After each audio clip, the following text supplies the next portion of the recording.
আসসালামু আলাইকুম রহমতুল্লাহি ওয়া বারাকাতুহু।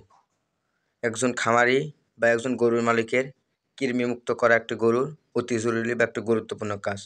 কারণ আপনি গরুকে যদি আপনার গরুর ভিতরে যদি কৃমি থাকে, তাহলে আপনি যতই খিলান না কেন, দুনিয়া গোটায় যদি গরু গরুর পেটিতে দেন, তাই গরু আপনার তাজা হবে না, বা আপনার দুধের গরু ষাঁড় গরু না।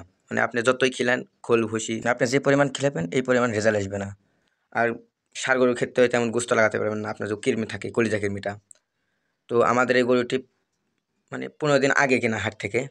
আমরা সচরাচর আমাদের ফার্মে নতুন গরু নিয়ে আসার পরে আমরা কলিজা কৃমির ডোজটা দিয়ে দিই। কারণ অনেক মানুষ সেই কলিজা কৃমির ডোজটা দেয় না বা কৃমি ওষুধটা করে না, কৃমি দমন। তো কৃমি দমন না করলে গরু কোনোভাবেই সারানো যায় না। গরু রোগাই থেকে যাবে, কৃমি থাকে আর ভিতরে। দুনিয়ার সব কিছু খিলালেও স্বাস্থ্য সুস্থ হবে না, হৃষ্টপুষ্ট যেটা হবে না গরুটা।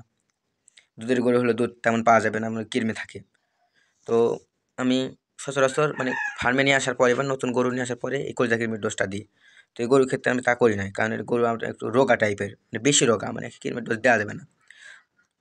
তো আমি কিছুদিন বাসাতে রাখলাম, খিলায় দেখেছি আসলে কি, আসলে আর কি প্রবলেম, কি এর কোনো ভিতরে প্রবলেম আছে না, কৃমির সমস্যা আছে না, কি আছে।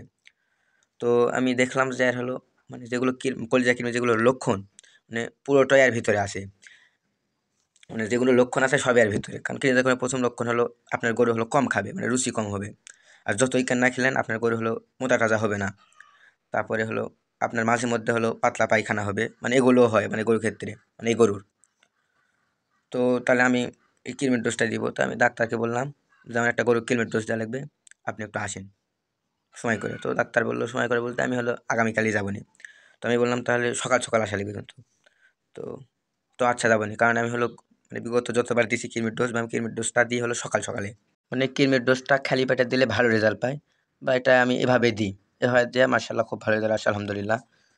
তো এই গরুটা অনেক পরিমাণ অস্থাবর, কোনো মতে আর কি সিরিজে সুচটা ঢোকাতে পারছি না গায়ের ভেতরে, বা ফুটতে পারছি না। আমি যে ধরবো হেঁটু দ্বারা বা বুক দ্বারা লাফ চারি উপরে উঠেছে, কোনো মতে ধরাই যাচ্ছে না, খালি লাফালাফি করে। অনেক কষ্ট করার পর একে দিতে পেরেছি। তো আমি কী কী দিয়ে আপনাদের সম্পূর্ণ দেখানোর চেষ্টা করবো ইনশাআল্লাহ, এবং বলেও দিব। আমি একটা দিন নাইটক্সি নীল, একটা হিস্টানল, আর একটা এলাভেট। আমি তিনটা দিয়ে ভালো রেজাল্ট পাই আলহামদুলিল্লাহ। সকলে আমার জন্য দোয়া করবেন। আসসালামু আলাইকুম।